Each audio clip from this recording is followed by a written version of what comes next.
بسم اللہ الرحمن الرحیم۔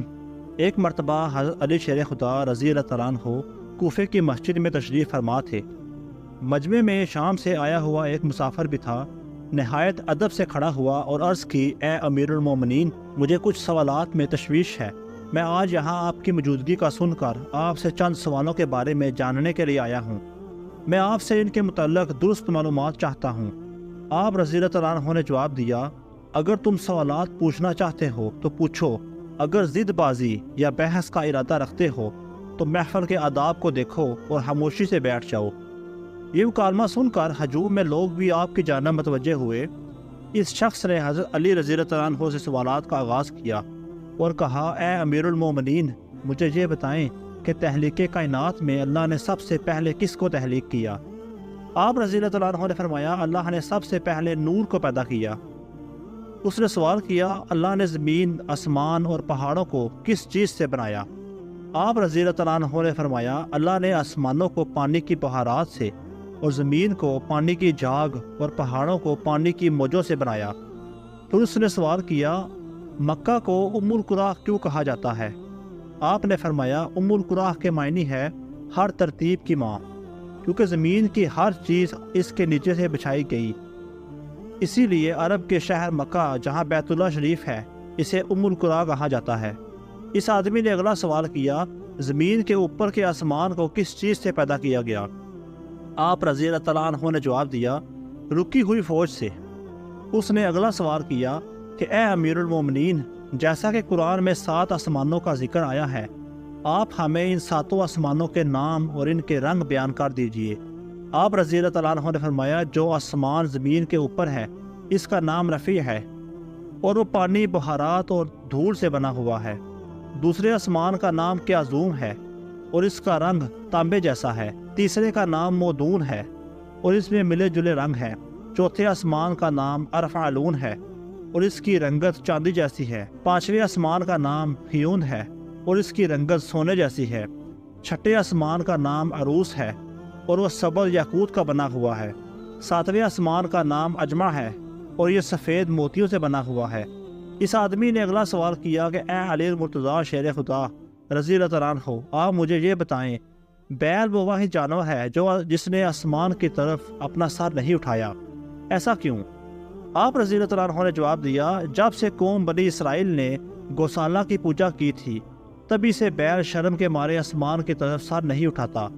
گوسالہ ایک سنہری رنگ کا پتھر یا بچڑا تھا جسے موسیٰ علیہ السلام کے دور میں سامری جادوگر نے اپنی جادوئی مہارت سے بولنے اور حرکت کرنے کی طاقت دی، اور موسیٰ علیہ السلام کی غیر موجودگی میں بنی اسرائیل سے اس بچڑے کی پوجا کروائی تھی۔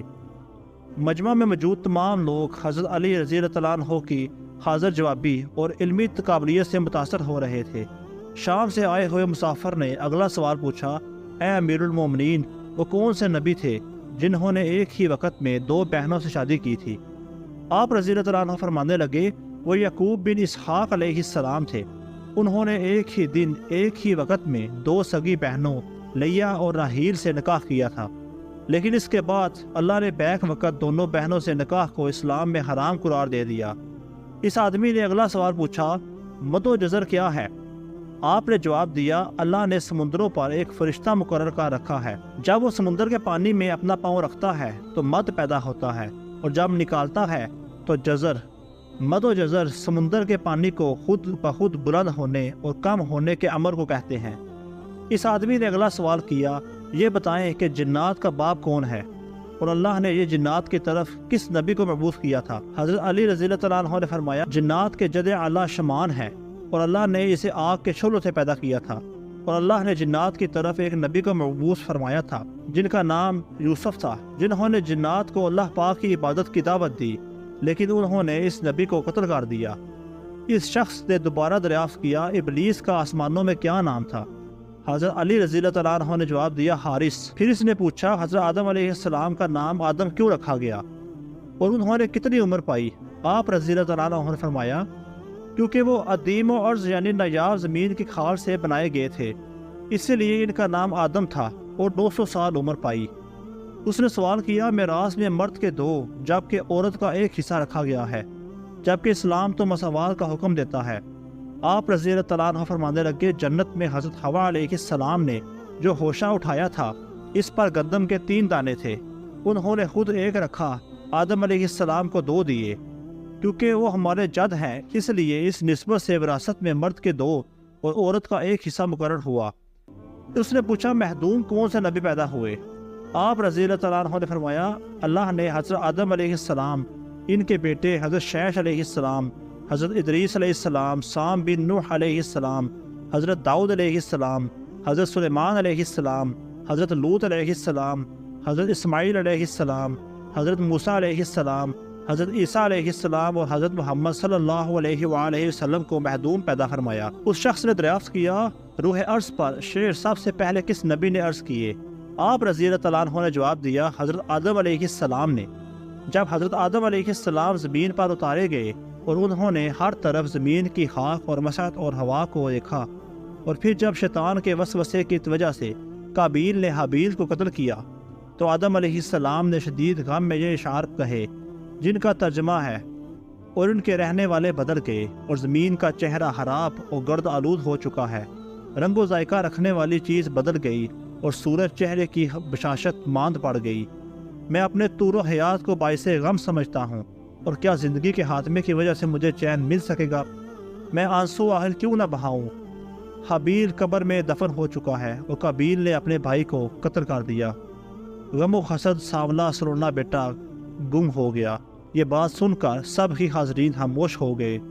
پھر وہ شام کا شخص بولا امیر المومنین حضرت آدم علیہ السلام جنت سے نکالے جانے کے غم میں کتنا عرصہ روئے؟ آپ رضی اللہ تعالیٰ عنہ نے فرمایا 100 سال تک روتے رہے۔ شامی شخص نے پھر سوال کیا کفر کی ابتدا کس نے کی اور پہلا کفر کس نے کیا؟ آپ رضی اللہ تعالیٰ عنہ نے جواب دیا کفر کی ابتدا ابلیس سے ہوئی اور وہی کائنات کا پہلا کافر ہے۔ اور پھر اس شخص نے آخری سوال کیا حضرت نوح علیہ السلام کا اصل نام کیا تھا اور ان کی کشتی کا طول و عرض کتنا تھا؟ آپ رضی اللہ تعالیٰ عنہ نے جواب دیا نوح علیہ السلام کا اصل نام سکن تھا۔ انہیں نوح علیہ السلام کہنے کا سبب یہ تھا کہ انہوں نے 950 برس تک قوم پر نوحہ کیا تھا۔ ان کی کشتی کا طول 800 ہاتھ اور عرض 500 ہاتھ اور سطح زمین سے اس کی بلندی 80 ہاتھ تھی۔ جزاک اللہ۔ اسی طرح کی مزید اسلامی ویڈیو دیکھنے کے لیے ہمارے چینل کو سبسکرائب کیجئے۔ ویڈیو اچھی لگی تو ویڈیو کو لائک کیجئے۔ ملتے ہیں نئی ویڈیو کے ساتھ، تب تک کے لیے اللہ حافظ۔